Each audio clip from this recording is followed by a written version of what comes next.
The great station floated in the darkness of space like a jewel. Veritax Prime was the biggest station in the galaxy. It had to be big. The Galactic Council met here once every year, and the council had members from hundreds of worlds. Most of those members were giants. Inside the main hall, Ambassador Bora stood near the back wall and felt very small. She was human. She was from Earth. And Earth was not important to the Galactic Council. The other ambassadors made that clear every time they spoke. The ceiling stretched so high above her head that she could barely see it. The chairs were built for beings 3 times her size. Even the doorways made her feel like a child. Everything here was designed for the powerful species.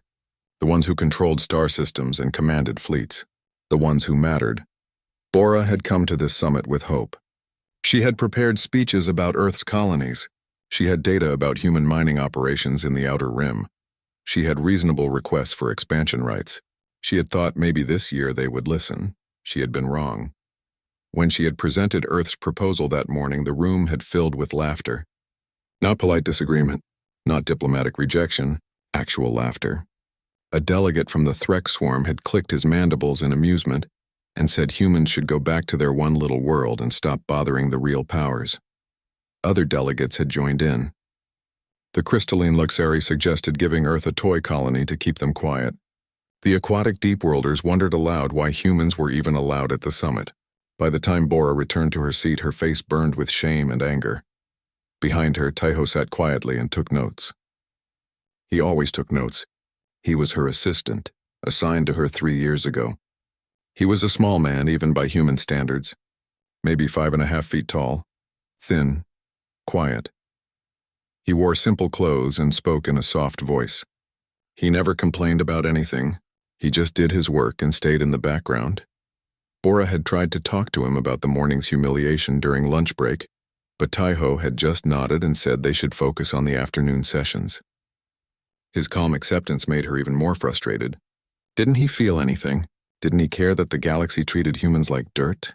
The afternoon brought more of the same. The council discussed territory disputes between the Vraxian Dominion and the Threk swarm. They argued about trade routes. They debated military patrol zones. Earth was not part of any of these discussions. Earth was not important enough. When the session finally ended, Bora wanted nothing more than to return to her quarters and sleep. But there was a reception that evening. All ambassadors were expected to attend. It was a chance to make connections, to have private conversations that might help Earth's position. She went. Taiho went with her. They stood near one of the massive windows that looked out into space and tried to look like they belonged there. The reception hall was even more overwhelming than the council chamber. Beings from every corner of the galaxy mingled and talked. Some floated. Some crawled. Some towered 12 feet high. Music played, though Bora could not identify the instruments. Food was served on platforms designed for every type of biology. It was magnificent and terrifying at the same time. Bora tried to approach a few delegates, hoping to make conversation. None of them wanted to talk to her. They were polite but distant. After an hour of subtle rejection, she gave up and stood by the window again. Taiho stood a few feet away, also looking out at the stars. He seemed comfortable in his silence. Bora envied that about him. She always felt like she needed to be doing something, saying something, proving something. Taiho just existed, calm and steady. Then the room changed. Bora felt it before she understood it. Conversation stopped. Beings turned toward one section of the hall. Even the music seemed to quiet. Warlord Krathvex had entered. Bora had heard of him but never seen him in person. The Vraxian warlord was a legend. He had conquered 17 star systems. He commanded the most feared military force in the galaxy. And he looked every bit the part. He stood 12 feet tall. His body was covered in thick scales that looked more like armor than skin. He had 4 arms, each one thick with muscle. Old battle scars crossed his face and chest. His eyes were deep red and cold. He wore minimal clothing, as if he wanted everyone to see his warrior's body. Behind him walked a group of other Vraxian officers, all nearly as large and intimidating. The crowd parted for him. Other military leaders approached to pay their respects. Krathvex acknowledged them with small nods but did not smile. Vraxians did not smile. They showed respect through silence and direct eye contact. Bora turned back to the window. She had no business trying to approach someone like Krathvax. Earth had no military power. The Warlord would have no interest in talking to her. She glanced at Taiho. He was still looking out at the stars. He seemed unaware of the Warlord's presence, or maybe he just did not care. That was typical of him. Nothing seemed to shake his calm. Bora watched the reflection in the window. She could see Krathvax moving through the crowd. He was talking to a group of commanders now, discussing something in a low voice. His officers stood around him like a wall of flesh and metal. Then something strange happened. The Warlord stopped talking. His head turned. His red eyes scanned the room. He was looking for something, or someone. His gaze landed on their corner. On Taiho, Bora felt her stomach drop. This could not be good. Warlords did not look at humans unless they were about to insult them or remove them from the room. Krathvax began walking toward them. His officers followed. The crowd parted again. Every eye in the room turned to watch. Bora wanted to run, but her feet would not move. The Warlord covered the distance in seconds. He was huge up close. His shadow fell over both humans like a dark cloud. Bora tried to think of something to say, some way to apologize for whatever offense Taiho had unknowingly given. But Krathvax was not looking at her. His 4 eyes were fixed on Taiho. The small human finally turned away from the window. He looked up at the massive Warlord. His expression was still calm, still quiet. The reception hall was completely silent now. Everyone watched. Everyone waited to see what the Warlord would do to the tiny human who dared to stand in his presence. Then Krathvax did something that made Bora's heart stop. He dropped to one knee. The Warlord lowered himself until he was at eye level with Taiho. Then he raised his primary right fist and pressed it against his chest. It was a Vraxian salute, a gesture of deepest respect, a recognition of honor between warriors. Krathvax spoke one word. His voice was deep and rough like grinding stone, but the word was clear. Brother Bora could not breathe. Around the hall, aliens stared in shock. Some whispered. Some made sounds of disbelief in their own languages. This was impossible. Warlord Krathvax did not kneel to anyone. He certainly did not call anyone brother except his own kind. Taiho looked down at the kneeling Warlord. Then he did something equally shocking. He spoke back in the Vraxian language. His pronunciation was perfect. His tone carried the formal weight of military respect.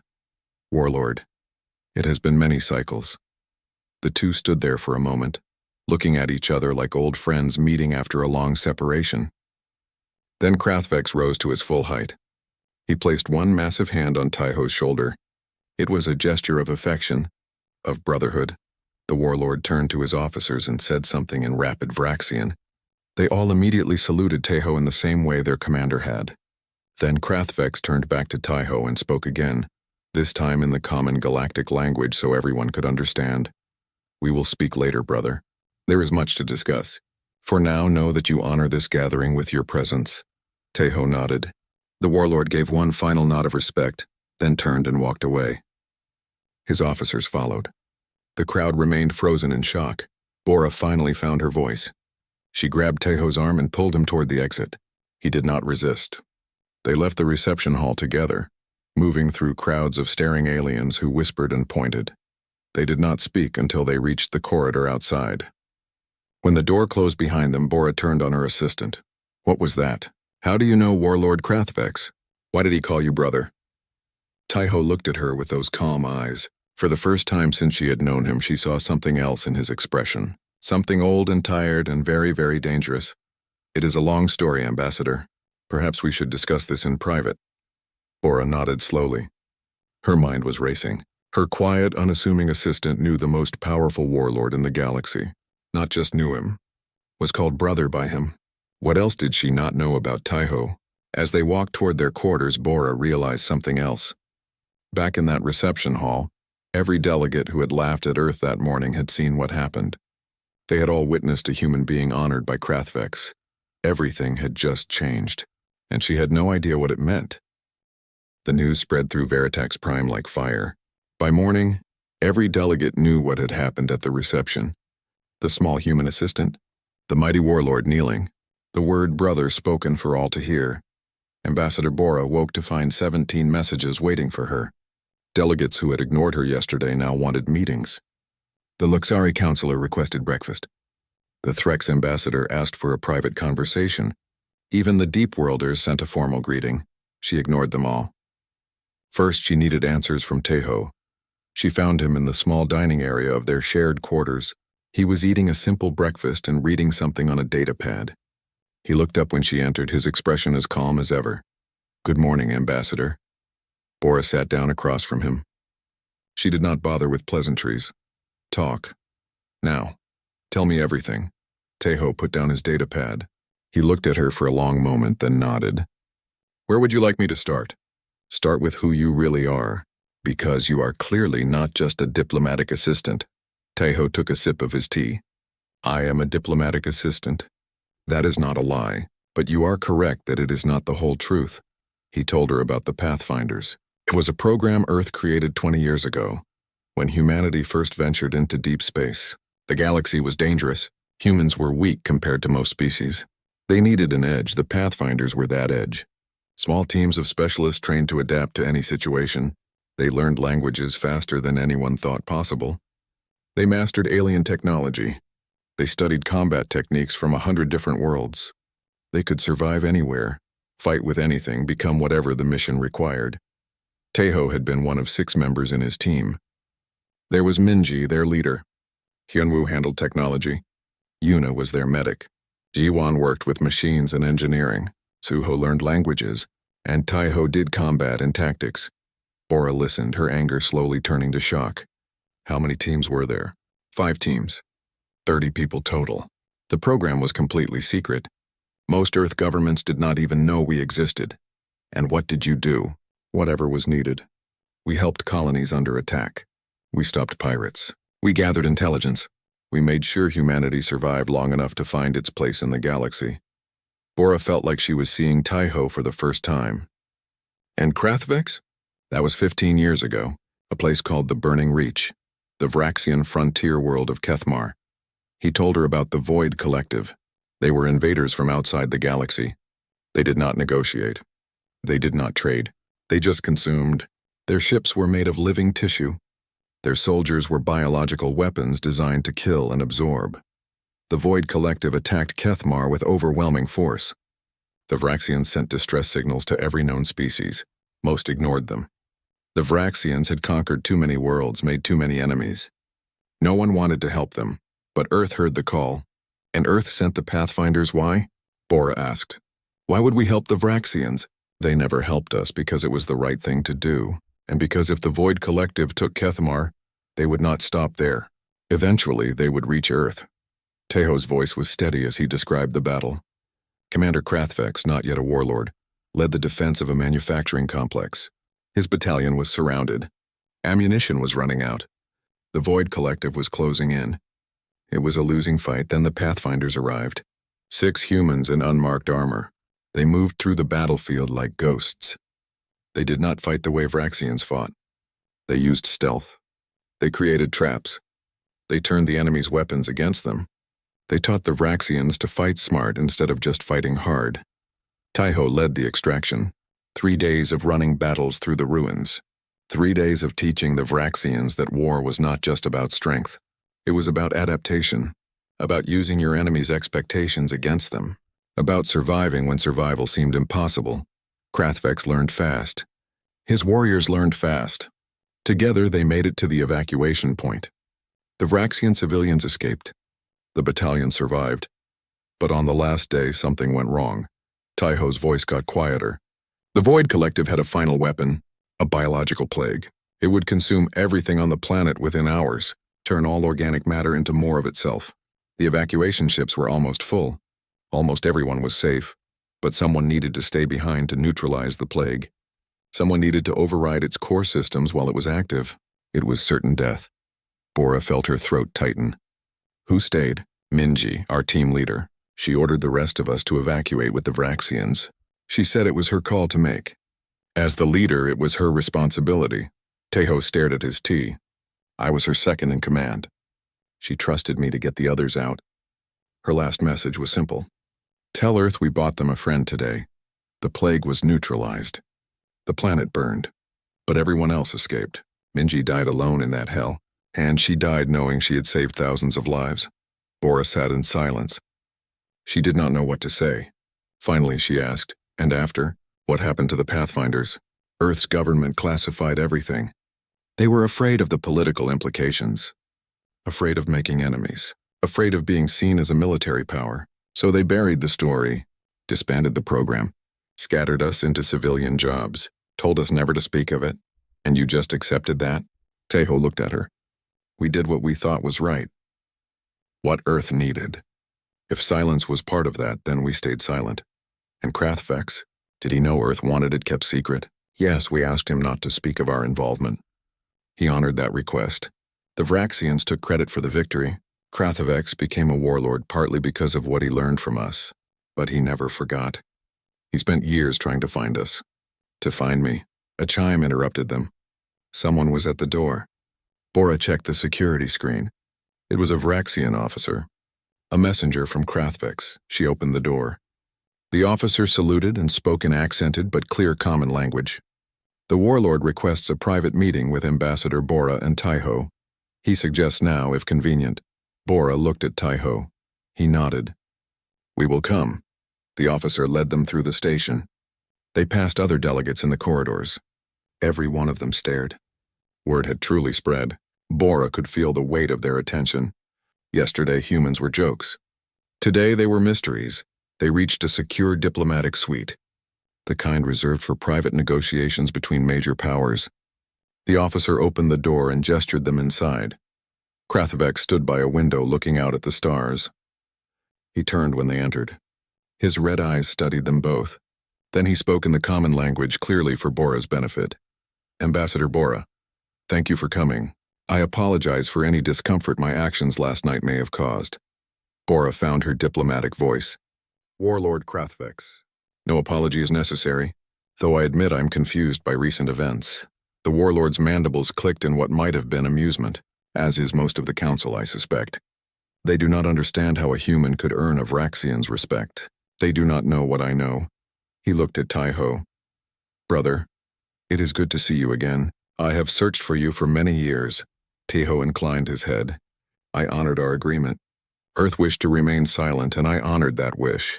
Until last night, when I saw you standing there knowing that the council had mocked your people that very morning, I could stay silent no longer. Bora stepped forward.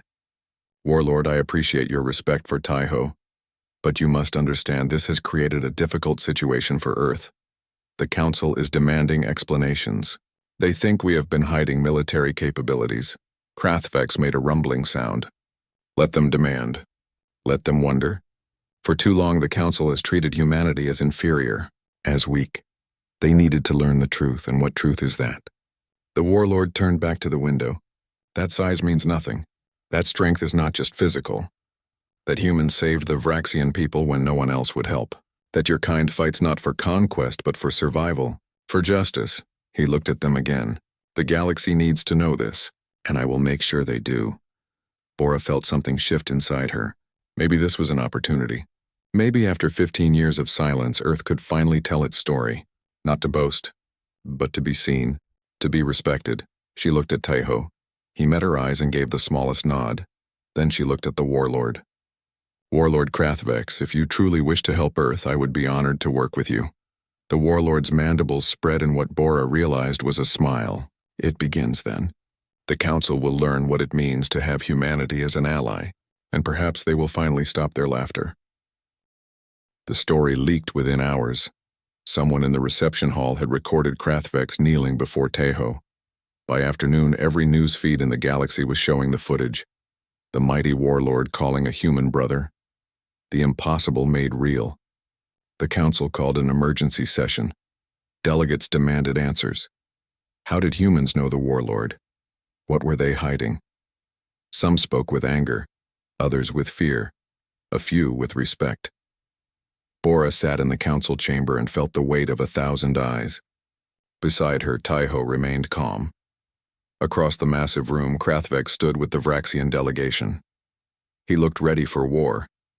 The council speaker, a tall crystalline being named Heejin, called the session to order. Her voice echoed through the chamber. This council demands an explanation. Ambassador Bora, please tell us how your assistant knows Warlord Krathvex. Tell us why a Vraxian warrior would show such respect to a human. Bora stood. She had prepared for this moment. She had spoken with Krathvex and Taiho. They had agreed on what to say. Now she just had to say it. Honored Council. 15 years ago, Earth received a distress call from the Vraxian Dominion. Their frontier world was under attack by an external threat known as the Void Collective. We chose to respond. Murmurs filled the chamber. Many delegates had heard of the Battle of the Burning Reach. It was a legend among military circles. The Vraxians had barely won. Thousands died. The planet was destroyed. But they had stopped the Void Collective's invasion. We sent a small team, Bora continued. Specialists trained in adaptation and survival. They assisted Commander Krathvex and his battalion in evacuating civilians and military personnel. Taiho was part of that team. A Threx delegate stood up, his mandibles clicking rapidly. This is impossible. The Vraxians never mentioned outside help. They took full credit for that victory. Krathvex rose to his full height. His voice was like thunder. That is because Earth asked us to remain silent. They did not want recognition. They did not want to create political problems. They simply wanted to help. He looked around the chamber. His red eyes seemed to challenge anyone to doubt him. My battalion was surrounded. We were out of ammunition. The Void Collective was closing in. We were dead. Then 6 humans appeared and taught us how to fight smart instead of just fighting hard. They saved my life. They saved thousands of Vraxian lives. Hagen, the council speaker, tilted her crystalline head. If this is true, why hide it? Why keep such a thing secret for 15 years? Bora took a breath. Because we feared how the council would react. We were new to galactic politics. We did not want to be seen as a military threat. We thought silence was safer. A deep worlder named Duri spoke up. Her voice was cold and sharp. So you admit to having secret military operations. You admit to deceiving this council. How can we trust anything Earth says now? Other voices joined hers. Some delegates agreed. Earth had lied. Earth was dangerous. Earth needed to be controlled. Bora felt anger rising in her chest. She had tried to be diplomatic.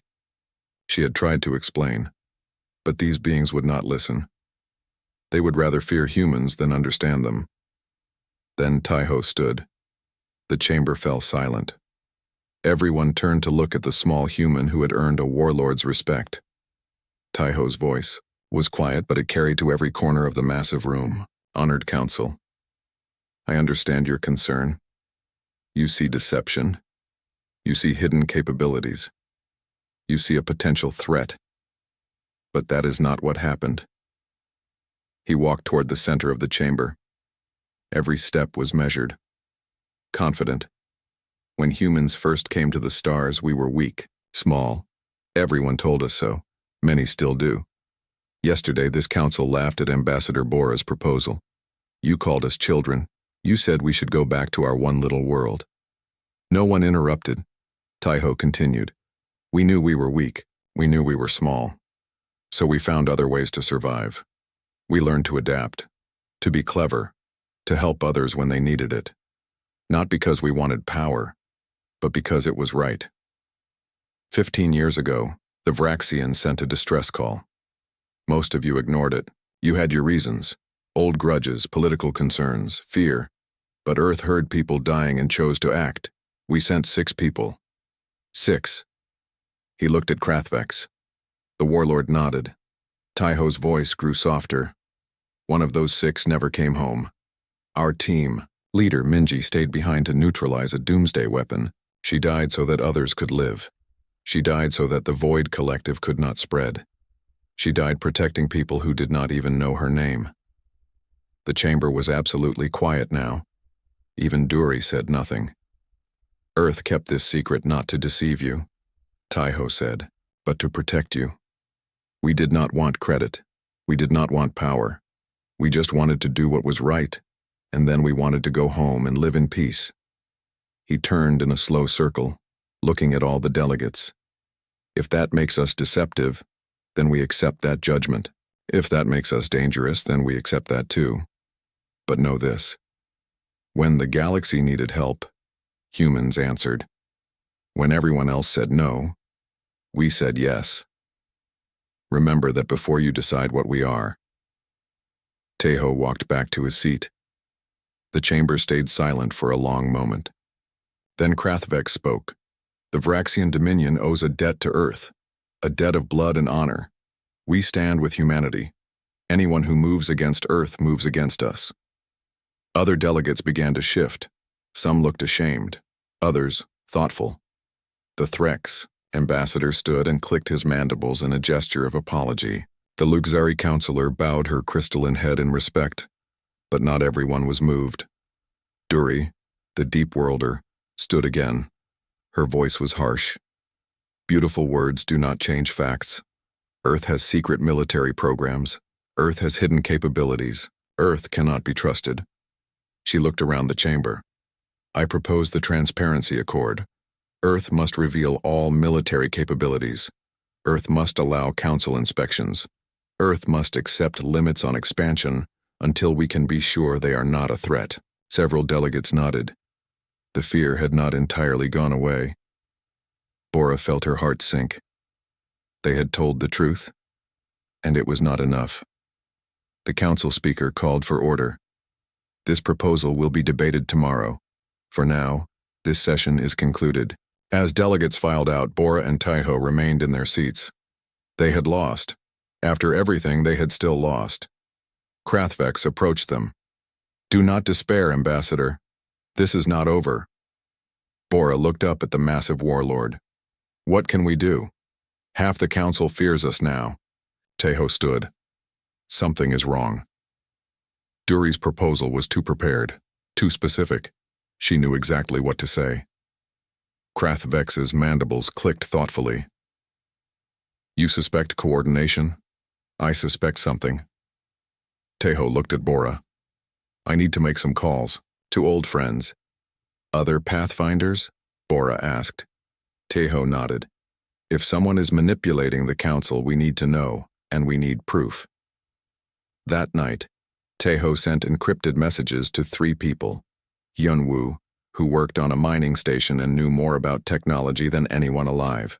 Yuna, who studied alien psychology and behavior. And Jiwan, who built things and broke things with equal skill. All 3 responded within hours. They were coming to Veritax Prime. 2 days later, Yunwu arrived first. He was taller than Tejo, but just as quiet. He looked like an ordinary technician. No one would guess he could hack any system in the galaxy. They met in a secure room.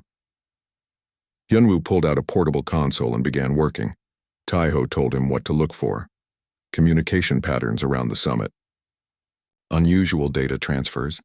Anything connecting Duri to outside influences. It took Yunwu 3 hours. When he finished, his face was grim. You were right. Duri has been receiving messages from outside the station. Encrypted. But I broke the encryption. Who is she talking to? Bora asked. Yunwu looked at Tejo. The Void Collective. They are not gone. They have been watching the council, influencing delegates. They want to keep humanity weak. Why? Because of what we did 15 years ago. We showed them that humans can adapt, can learn, can win against impossible odds. They do not want other species learning those skills, so they work to isolate Earth. Tejo studied the data. Can you prove Duri is compromised? With time, yes. But we need more than messages. We need to show the council what she really is. Yuna arrived the next day. She was small and wore glasses that made her look like a teacher, but her eyes were sharp. She studied people the way others studied books. Tejo showed her recordings of Duri's speeches. Yuna watched carefully. She made notes. She replayed certain sections over and over. Finally, she looked up. She has been modified, biologically. The Void Collective uses specific patterns to influence thoughts. I can see those patterns in her speech, in her body language. She might not even know she has been compromised. Can we reverse it? Bora asked. Maybe. But first we need to expose it. Make the council see what is happening. Jiwan was the last to arrive. She was built like a fighter, all muscle and confidence. She looked at the others and grinned. So we are back together, just missing Minji and Suho. Suho is here too, Teho said quietly. He has been on the station for weeks, teaching xenolinguistics to students. I contacted him yesterday. Then we are 5, Jiwan said. Same as when we left Kethmar. What is the plan? Teho looked at each of them. We force Duri to reveal herself during the council vote tomorrow. We make her show what she really is. And if that goes wrong? Hyunwoo asked. Then we do what we always do. We adapt. That night, they made their preparations. Hyunwoo set up monitoring equipment. Yuna prepared psychological triggers. Jiwan checked the station's security systems. Taiho walked to the center of the council chamber. Every delegate turned to watch him. The small human who knew a warlord. The quiet assistant who had once been a soldier. What would he say now? Honored council, Taiho began. His voice was calm, but it carried through the vast space. Before you vote on the Transparency Accord, there is something you must know. Something about the Void Collective. Murmurs filled the chamber. The Void Collective was ancient history.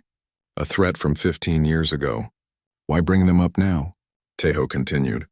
We thought they were destroyed at the Burning Reach. We were wrong. They retreated.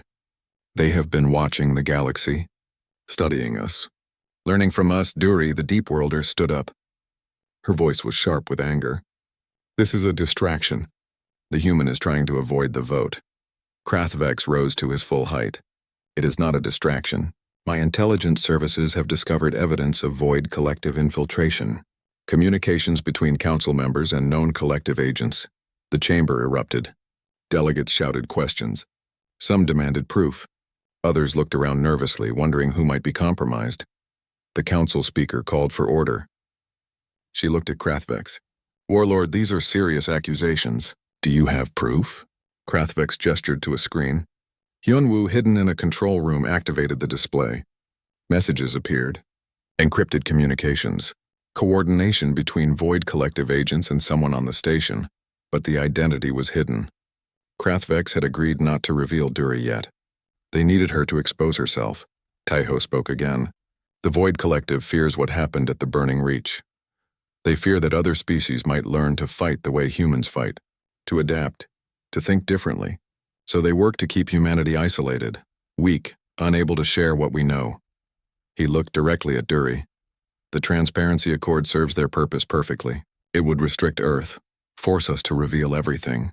Make sure we cannot help anyone the way we helped the Vraxians. Duri's face twisted. This is absurd. I propose the Accord because Earth cannot be trusted. Because they hide things.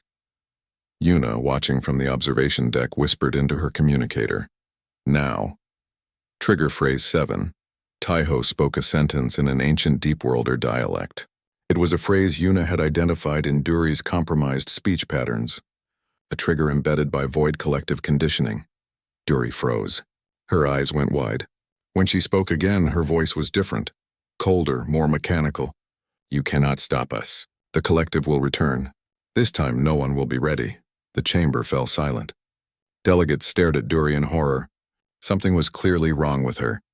Then Duri reached into her robes and pulled out a small device. Before anyone could react, she activated it. Alarms screamed through the station. Red lights flashed. The council speaker's voice was urgent. Biological contamination detected. All delegates evacuate immediately. Duri had released a Void Collective bioweapon, the same kind that had nearly destroyed Kethmar 15 years ago. Black tendrils of organic matter began spreading from the device. They consumed the floor, the walls. Anything organic, panic erupted. Delegates ran for the exits. Some flew, some teleported. The chamber descended into chaos, but Taiho did not run. He looked at the spreading contamination and felt something old and familiar settle over him. He had trained for this, fought this, survived this. He touched his communicator. All units execute containment protocol. Around the station, 4 other Pathfinders moved into action. It was like a dance they had practiced 1,000 times. Each one knew their role. Each one trusted the others completely. Jiwan ran to the engineering section. She needed to seal off the contaminated areas before the bioweapon could spread through the whole station. Her fingers flew over control panels. Blast doors slammed shut. Ventilation systems closed. The contamination was contained to the council chamber and surrounding corridors. Hyunwoo hacked the station's security systems. He rerouted power away from contaminated sections. He activated emergency protocols. He tracked the bioweapons spread through sensor data and fed information to the others. Suho took control of the emergency communication system. He spoke in 17 different languages simultaneously, coordinating evacuation, telling delegates where to go, keeping panic from spreading as fast as the contamination. Yuna worked with the medical teams. She had studied void collective biology for years. She knew how to slow the contamination in living tissue. She prepared temporary treatments for any delegates who had been exposed, and Taiho went after the source. He moved through the contaminated corridors like a ghost. The bioweapon created creatures, living things grown from its own substance. They attacked anything that moved. But Taiho had fought these things before. He knew their patterns, their weaknesses. He used a piece of broken metal as a weapon. He turned corners carefully. He moved when the creatures were looking away. When he had to fight, he fought efficiently. No wasted movement. No hesitation. Behind him, Krathvex and his Vraxian warriors provided cover. The Warlord had refused to evacuate. Where his brother went, he would follow. The Vraxians fought with the tactics Taiho had taught them 15 years ago. Smart, adaptive, deadly. Ambassador Bora coordinated with station security. She made sure the evacuation route stayed clear. She worked with other ambassadors to keep order. She was not a soldier, but she could still help. Taiho reached the council chamber. The bioweapon had grown. It filled half the room now. Black tendrils reached toward the ceiling. The device that Duri had activated sat in the center, pulsing with sickly light. Duri stood near the device. But she was not herself anymore. The Void Collective's modifications had fully taken over. Her body had changed, grown. She was part of the bioweapon now, a hybrid creature of flesh and alien technology. She looked at Taiho with eyes that were no longer her own. You killed our first invasion. You taught the galaxy to resist. Now we will make sure that never happens again. Taiho studied her, studied the bioweapon. He spoke into his communicator. Hyunwoo, I need the device's operating frequency. Working on it, came the reply. Give me 30 seconds, Duri laughed. A terrible sound. 30 seconds? You do not have 30 seconds, she attacked, moving with speed that should have been impossible for her species. But the Void Collective modifications made her faster, stronger, more dangerous. Taiho dodged. He had trained against opponents much larger than him, much stronger. He knew how to use their size against them, how to make them waste energy, how to survive until the moment came. Duri's attacks were powerful but predictable. The Void Collective thought in straight lines. They did not adapt. That was their weakness. They never learned. Hyunwoo's voice came through. Got it. Sending you the frequency now. Taiho pulled out a small device, something Jiwon had built years ago. A frequency disruptor. He set it to the numbers Hyunwoo sent. Then he threw it at the bioweapon's central device. The disruptor attached to the pulsing core. For a moment, nothing happened. Then the bioweapon began to collapse. Its tendrils withdrew. Its creatures dissolved. The contamination stopped spreading, Duri screamed. Without the bioweapon supporting her, the modifications began to fail. She fell to her knees. Her body tried to change back, but the damage was too severe. Taiho approached carefully. Yuna, I need medical support in the council chamber. Patient is severely compromised, but may be salvageable. On my way, Yuna replied. Duri looked up at Taiho. For a moment, her eyes were her own again. She whispered something in her native language. Taiho did not need Suho to translate. He understood. She was sorry. She had not known what was happening to her.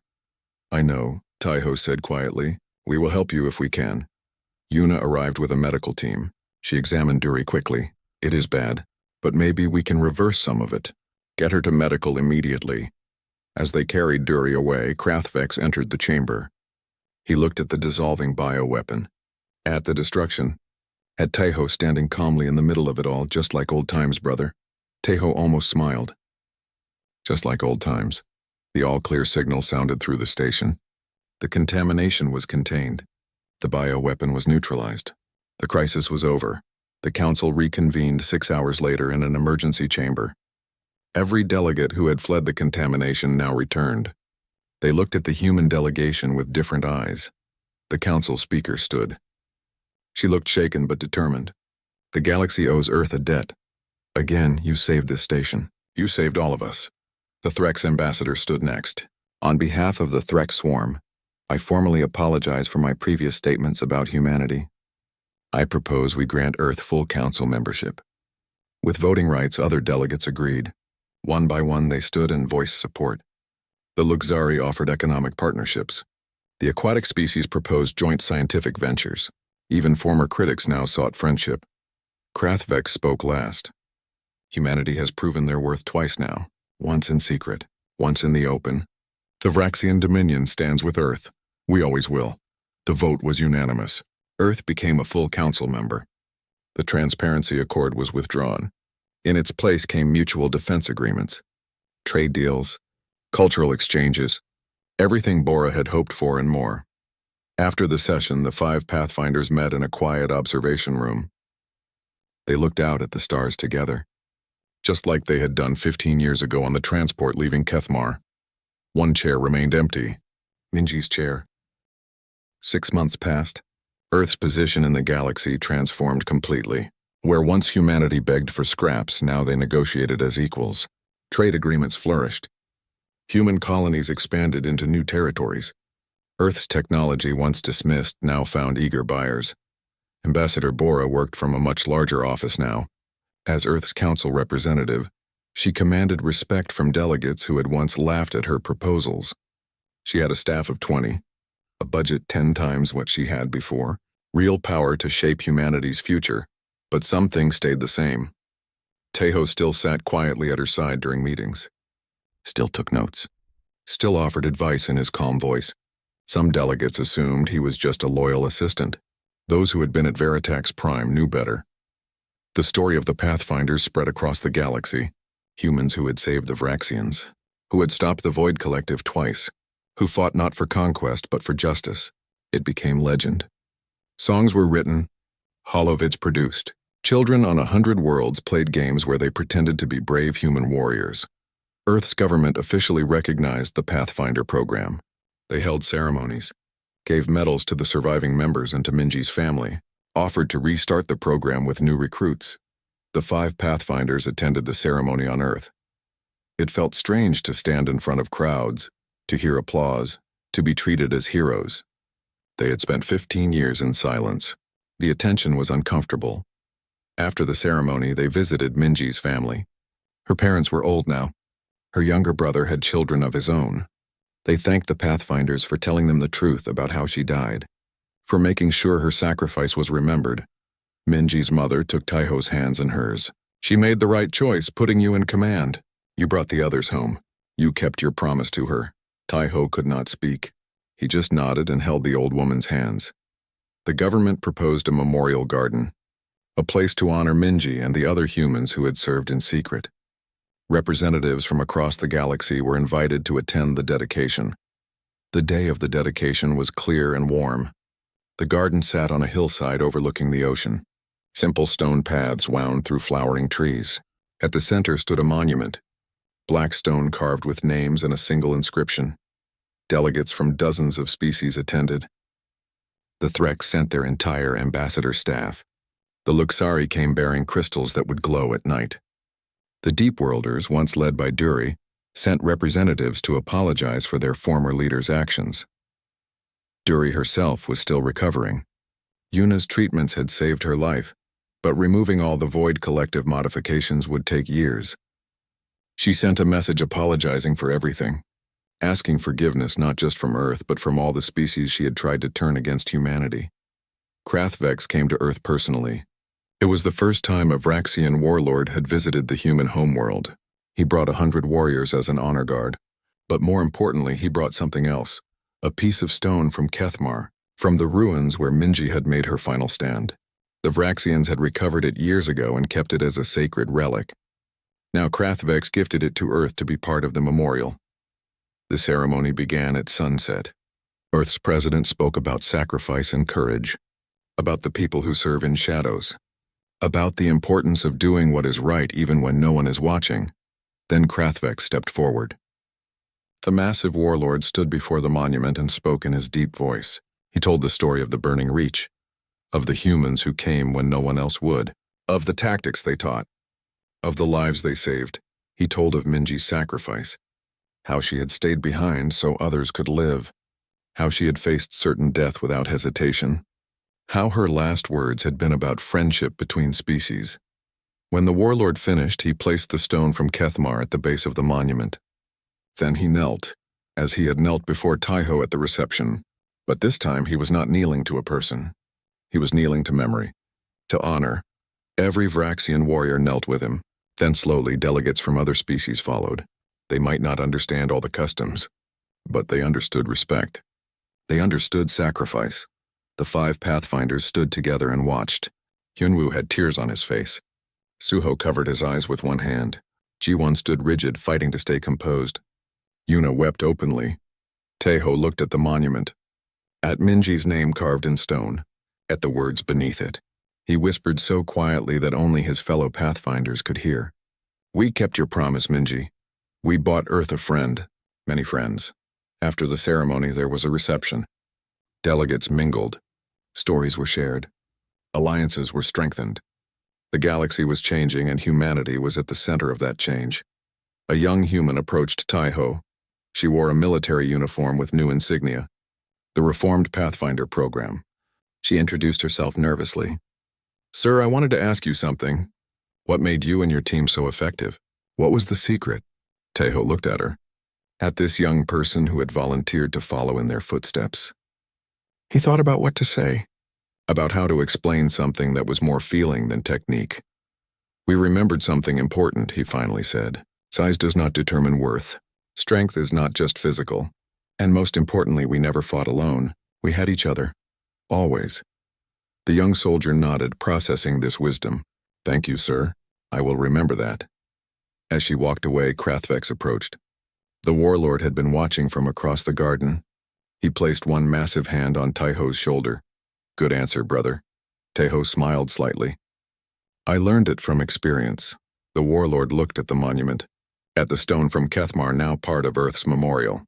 She would be pleased, not with the fame, but with knowing her death meant something, that it changed things. It did change things. "The galaxy is different now." Krathvex nodded. "Because of humans. Because you showed us that there are other ways to be strong, other ways to be powerful." They stood in silence for a moment. 2 warriors from different worlds, different species, different sizes and shapes and ways of thinking. But brothers nonetheless. Ambassador Bora joined them. She looked tired but happy. "A good day for Earth, a good day for the galaxy." Krathvex bowed to her. "You have done well, Ambassador. You have built on what your people started 15 years ago. You have turned sacrifice into alliance, pain into friendship." Bora smiled. "I had help." She glanced at Taiho. "Good help." The sun was setting now. The garden filled with golden light. Delegates began to leave. Ships lifted from the landing pads, returning to their worlds, carrying stories, carrying new understandings. The 5 Pathfinders stayed until everyone else had gone. They walked among the flowering trees, touched the monument, said private goodbyes to their fallen leader. Finally, as full darkness fell, they prepared to leave. Hyunwoo had a transport to catch back to his mining station. Suho needed to return to his students. Yuna had research waiting. Jiwon had colonies to help build. They embraced, made promises to stay in touch, to meet again when they could. Then they went their separate ways, melting back into civilian life as if they had never been legends at all. Taiho was the last to leave the garden. He stood alone before the monument as stars appeared overhead. He read the inscription one more time. "To those who stood tall in the shadows, who fought when no one watched, who gave everything so others might live. You are not forgotten. Your family." He touched Minji's name carved in stone, spoke quietly to someone who could not hear. "We did it, Minji. We finished what you started. The galaxy knows now. They understand." A breeze moved through the garden. It might have been just wind, or maybe something more. Taiho chose to believe it was the latter. He walked down the hillside toward the lights of the city. Tomorrow he would return to work, to meetings and negotiations and the slow, steady work of building a better galaxy. But tonight he was just a man remembering a friend, honoring a promise, carrying forward a legacy. Behind him, the monument stood silent in the darkness, but the crystals that the Luxari had brought began to glow. Soft light illuminated the names, the words, the stone from a world that had burned so others could live. Across the galaxy in the Vraxian capital, Krathvex stood on a balcony and looked toward Earth's star. His aide approached and asked what he was thinking about. The Warlord was quiet for a long moment. Then he said, "I'm thinking about a small human who taught me that size means nothing, about a team of 6 who changed the way we fight wars, about a leader who gave her life for strangers." He looked at his aide. For centuries, we Vraxians thought strength came from size, from power, from conquest. We were wrong. The humans showed us the truth. What truth, Warlord? That true strength comes from standing up when everyone else sits down, from helping when help is needed, from sacrificing for others. The humans may be small, but they stand taller than anyone. The aide nodded slowly. The galaxy is learning this lesson. Krathvex turned from the balcony. Good, because if the Void Collective returns, we will need to fight like humans, smart, together, with courage that has nothing to do with size. On a mining station in the Outer Rim, Hyunwoo sat at his console and monitored operations. His co-workers thought he was just a technician. They did not know he had once hacked Void Collective systems while under fire. They did not need to know. He was happy here.